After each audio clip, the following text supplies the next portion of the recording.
all my life, parang walang nagsasabi sa akin na official ako. When it comes to being choices first, hindi ko talaga naranasan madalas. Pakiramdam ko, opinion lang ako.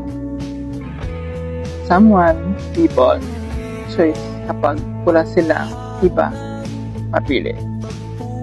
Laging akong second, minsan last pa. Never naging favorite ng kahit sino. Minsan, naiisip ko, maybe people live because I am too quiet or I'm overthinking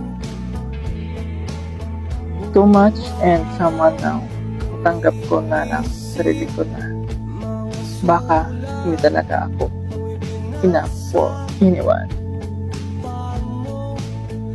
Siguro